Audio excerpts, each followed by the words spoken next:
আসসালামু আলাইকুম, কেমন আছেন সবাই? চলে আসলাম আরেকটা কাজ নিয়ে। আজকে ইউটিউবে এক আপু এই কাজটা করছেন, আমার কাছে কাজটা দেখে অনেক ভালো লাগছে। আমি চিন্তা করলাম যে আমি নিজেই করি না কেন। আপুরা যদি এত কষ্ট করে এত সুন্দর করে আমাদেরকে দেখায় আমরা শিখার জন্য, তাহলে আমরা শিখবো না কেন?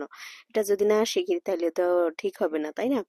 ওই জন্য বসে পড়লাম যে না, আজকে শিখবই, আজকে কাজটা করবই। তো করা শুরু করে দিলাম। যদিও আপুর মতো হয়তো হয় কিনা জানি না, তারপরও আমি অপ্রাণ চেষ্টা করি যাতে কাজগুলি সুন্দর হয়। আর আমি একের পর এক কাজ এই নিজে করতেছি, প্লাস আপনাদের সাথে শেয়ার করতেছি, যাতে আমি নিজেও শিখি, প্লাস আমার সাথে সাথে আপনারাও শিখেন। হ্যাঁ, হয়তো আমার এগুলা শিখলে আমার মধ্যে এরকম লেমন টি মার্কা হইতে পারে, কিন্তু তবুও ব্যাপার না, আপনারা একটু সুন্দর করে করার চেষ্টা করবেন।